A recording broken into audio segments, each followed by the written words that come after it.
Est maintenant une ville régulièrement pointée du doigt par la Cour des comptes pour sa gestion.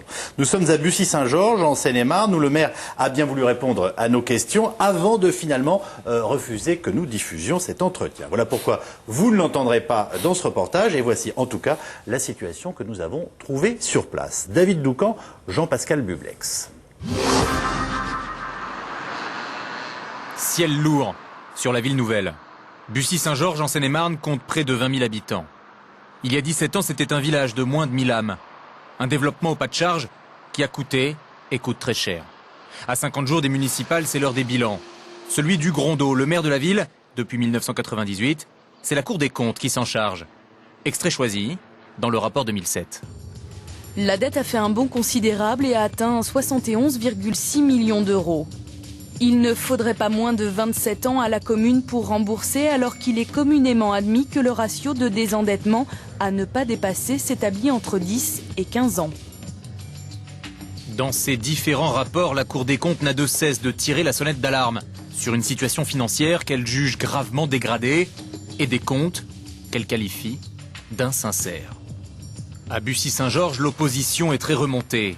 S'endetter pour se développer, d'accord, mais à condition que les habitants en bénéficient, notamment avec la création de services pour les personnes. C'est cet espace vide là ici. Alors, cet espace vide doit être une crèche en principe, sur un immeuble qui a été construit en 2003 et un dossier qui n'a jamais été présenté aux instances qui doivent financer les crèches. Ça veut dire qu'on a un endettement très important ici à Bussy-Saint-Georges, oui, absolument. Qu'on n'a pas les services? Absolument. Aujourd'hui, on a 80 millions d'euros de dette sur la collectivité et quasiment aucun service en fonctionnement. Donc c'est le principe exact de ces crèches-là, c'est-à-dire qu'on construit un immeuble, le rez-de-chaussée est réservé pour faire des services publics, et vous constatez qu'aujourd'hui, ces services publics sont inexistants. Ce sont des services à la population, avec un financement de l'EPAMARN, l'établissement public d'aménagement, et de la collectivité. Force est de constater que depuis 1999 où le dossier a été initié, 2003 où l'immeuble a été construit, les crèches ne sont toujours pas présentes. Nabia Pizi, ici à droite, était encore il y a peu aux côtés du maire Hugues Rondeau. Elle était maire adjoint à l'enfance et à la jeunesse. Elle l'a quitté car elle ne supportait plus, dit-elle, sa gestion, qu'elle qualifie d'irresponsable. Exemple.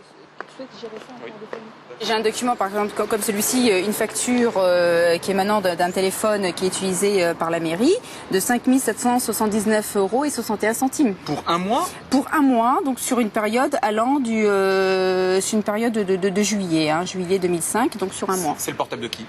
C'est le portable de monsieur le maire, la fonction du maire. 5 779 € et 61 centimes sur un mois.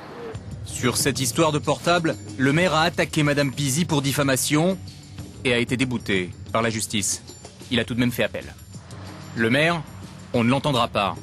Après nous avoir accordé une longue interview, Hugues Rondeau nous a fait savoir, par avocat interposé, qu'il en interdisait la diffusion. Le très procédurier Hugues Rondeau est d'ailleurs épinglé à nouveau dans le rapport 2007 de la Cour des comptes. La Chambre régionale des comptes a recommandé de moins recourir à des prestataires externes, notamment dans le domaine du conseil. Cela n'a pas empêché la commune de passer en 2005 3 marchés avec des cabinets d'avocats pour un montant entre 259 000 et 800 000 €. L'opposition est confiante. En réalité, ils font campagne sur le bilan désastreux à leurs yeux du maire sortant. Je pense qu'effectivement, aujourd'hui, le maire n'est pas en mesure de sortir un bilan. On l'a vu avec les crèches, par exemple, et on peut le faire sur quasiment la totalité des services publics. Et ce qui est d'autant plus choquant, et c'est le message que l'on fait passer à la population, c'est qu'une dette, en tant que telle, c'est pas grave.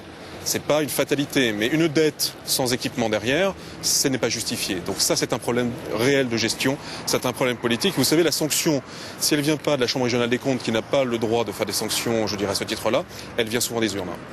Le 14 décembre dernier, la Cour d'appel de Paris a condamné Hugues Rondeau, lui reprochant d'avoir enfreint le code d'attribution des marchés publics entre octobre 98 et mai 99.